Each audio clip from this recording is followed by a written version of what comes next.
Great. So it's, This is the first time I've ever seen Jordan Peterson live at all, and this happened to be on a night where I made a That's how to react. I never will learn. That's how to react. somewhat That's all you need. Is like, that's great, man. I hope you keep doing it. I don't know, not crazy video, just Flat.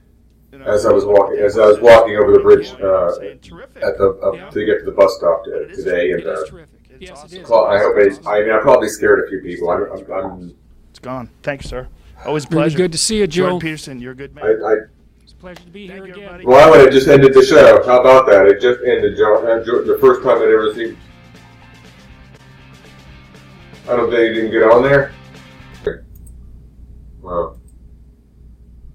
Well, how about that? The whole night. So I guess something happened. The only difference.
Gee.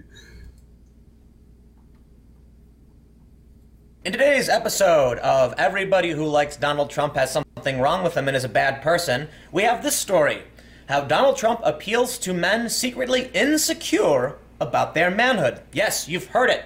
Science has proven, according to the Washington Post, really about the economy. Man, this is so bizarre, meta. That Hillary Clinton was for free trade and believed in policies that were seen as detrimental, and was seen by the left as someone who is a corporatist crony. No, in fact, the only reason, and I'm being hyperbolic, but a strong reason that men like Donald Trump is because they have tiny wieners. Plain and simple. Let's see what Washington Post has to say.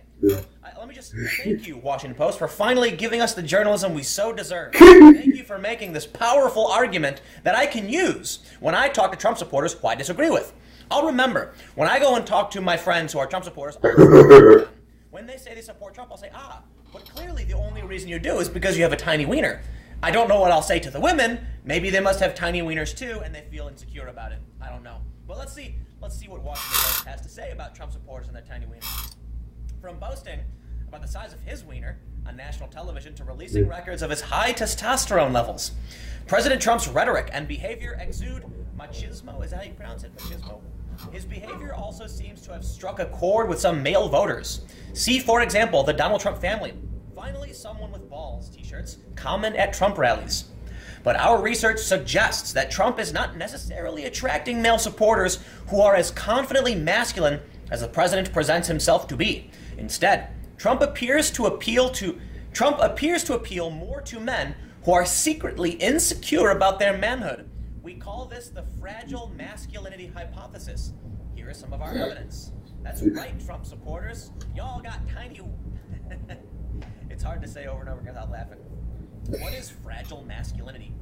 Research shows that many men feel pressure to look and behave in stereotypically masculine ways. I hate these groups. And I'm sure it could be true that women feel pressure to dress in certain ways and wear. There's this really funny meme. It was from a tweet that went around where it was like, this woman said male privilege is being able to wear the same thing over and over again without being, made fun of or whatever. And this guy responded with, the only people who care about what you're wearing, if you wear the same clothes, are women. Men literally would not remember if you dress twice. so it's not a male privilege issue. Basically, I think it's fair to say that women also feel pressure to be feminine. It's not unique to men. People just want to be good at being people, right? Masculine expectations are socialized from early childhood and can motivate men to embrace traditional male behaviors while avoiding even the hint of femininity. This unforgiving standard of maleness makes some men worry that they're falling short. These men are said to experience fragile masculinity, or clearly they must have tiny wieners. The political process provides a way that fragile men can reaffirm their masculinity. By supporting tough politicians and policies, men can reassure others and themselves of their own manliness. For example, sociologist Rob Willer has shown that men whose sense of masculinity was threatened increased their support for aggressive foreign policy. You ever watch Family Guy? There's this really funny Family Guy skit where Peter Griffin says that he convinced Congress to go to war.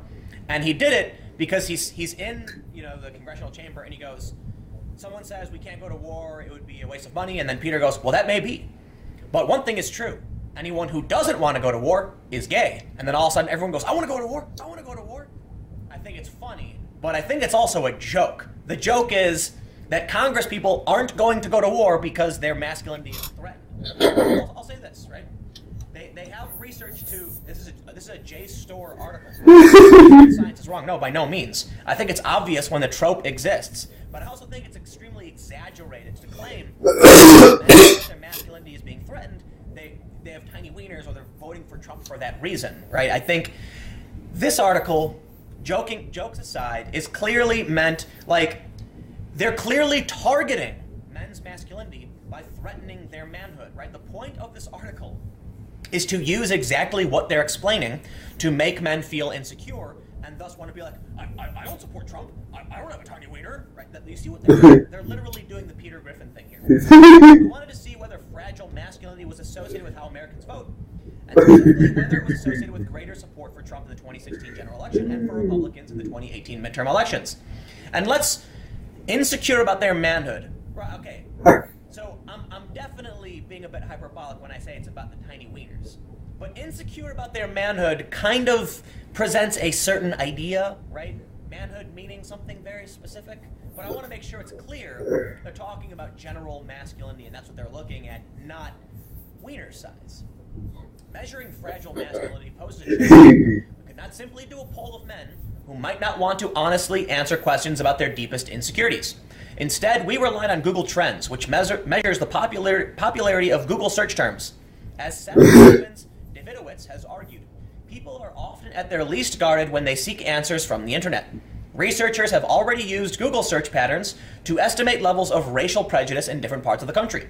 We sought to do the same with fragile masculinity. As much as I said it was a bit hyperbolic, they do include wiener size and wiener enlargement in their analyses. We began by selecting a set of search topics that we believed might be especially concerned about living with the ideals of manhood: erectile dysfunction, hair loss, how to get girls, wiener enlargement, wiener size, steroids, Viagra. With the exception of how to get girls, these are Google topics rather than individual search terms. For instance, the topic of erectile dysfunction includes searches for erectile dysfunction, ED, and impotence. But that one's kind of not so fair, right? That's a medical condition that some people, and Viagra too. These are medical conditions that affect older men. And it's not so much about them trying to make sure they appear masculine. It's about guys who are trying to treat a medical condition, which is a bit unfair to include. To validate this list of topics, we asked a sample of 300 men on Amazon's Mechanical Turk platform whether they ever had or ever would search for them online. We found that scoring high on a questionnaire measuring masculine gender role discrepancy stress, concern that they aren't as manly as their male friends, was strongly associated with interests in these search topics. Although these men were not a representative sample of American men, their responses suggest that these search terms are a valid way to capture fragile masculinity. How fragile masculinity was related to voting behavior. We measured the popularity of these search topics in every media market in the country during the years preceding the past 3 presidential elections. In the map below, darker colors show where these searches were most prevalent in 2016. We can see it's predominantly the South, stretching up through, like Tennessee, Kentucky, etc., less. I mean, it seems pretty balanced when you look at the Northeast, the Midwest, and the West. So maybe they're saying this is like the densely Republican area, although I think it's fair to say you got Ohio over here. Ohio went red. Wisconsin went red. Michigan went red. I don't understand what are you trying to say? Florida went red, but the darkest portions are around Texas. And I'm pretty sure, actually, this portion of Texas, all down the border, it's all blue, right? It's all blue, okay? It's Democrat. We found that support for Trump in the 2016 election was higher in areas that had more searches for topics such as erectile dysfunction. Moreover, this relationship persisted after accounting for demographic attributes in media markets, such as education levels and racial composition, as well as searches for topics unrelated to fragile masculinity, such as breast augmentation and menopause. However, it's also important to point out that older people tend to be conservative. They also tend to be the ones suffering from erectile dysfunction. You're not going to find a 27-year-old you're not likely to find a 27-year-old who's suffering from ED. And I'm sure even if they were, they'd probably still vote blue. Okay, it's I don't think the defining factor as to why people voted for Trump was whether or not their willies are working right or whether or not it's big enough. I think it's silly because, listen, correlation is not causation. Sure, you can find a correlation here between these two subjects. What's really weird, though, is that they don't point out you could probably find a correlation between these subjects and football teams and a bunch of other subjects. This is one of the things that people who aren't in the science don't seem to understand. That this is a single data point that means basically nothing. Nothing. What are the other common factors in these areas? How do you rectify the disparity between these dense search areas that are talking about, you know, fragile masculinity and the other areas that voted for Trump that are not as dense, right? So we can look at part of Wisconsin that, right, okay, that part of Wisconsin is not searching for these issues, but here we have a part of New York, which is, are we going to then, like, this is the problem. Okay, how do you account for the part of New York, which is blue? How do you account for most of Wisconsin, which is red, when it's inverted? You see what I'm saying? This is a silly argument. Let's go to their takeaway. What's their takeaway? Our data suggests that fragile masculinity is a critical feature of our current politics. Nonetheless, points of caution are in order. First, the research reported here is correlational. Thank you. So I jumped the gun. I should have pointed out they addressed that. We can't be entirely sure that fragile masculinity is causing people to vote in a certain way. However, given that experimental work has identified a causal connection between masculinity concerns and political beliefs, we think the correlations we've identified are important. Absolutely important, sure, but multivariate. So you shouldn't conclude, and I think an article like this would be premature. Second, it remains to be seen whether any link between fragile masculinity and voting will persist after Trump exits the national stage. We suspect, however, that Trump's re-engineering of the GOP as a party inextricably tied to Americans' identity concerns, whether based on race, religion, or gender, will ensure that fragile masculinity remains a force in politics. Sure. Now, you have this one subject. You have, they say it's causational. We don't know if it's true. It's one iota of data. And it's fair to say that the inverse can also be true. That men who are extremely secure in their manhood, who have high testosterone, are also more likely to be Republicans. That's another fact. So the contradictory thing that needs to be pointed out here is that men who have lower testosterone have been associated with Democrats and socialism. So what are they really saying? These are men who have high testosterone, who vote Republican, who are macho guys, who are concerned about not being macho enough. It doesn't really tell you that much, and neither of that data is conclusive. I think it's silly that the Washington Post would put up a monkey cage analysis saying how Donald Trump appeals to men secretly insecure about their manhood, and then end by saying, well, it's not necessarily true, but we think it's important, and thank you for the headline. And just so you all remember, the Washington Post, real journalism. If you like Donald Trump, you got a tiny willy. Mm-hmm.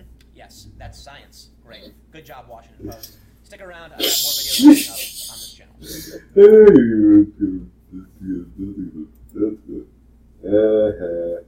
Let's see, what are we about here? Okay, let me go back to let's see. Let me go up to the top here. Alright. I made Jordan Peterson. I gotta check that out tomorrow. Tomorrow at work, I'm listening to Jordan Peterson.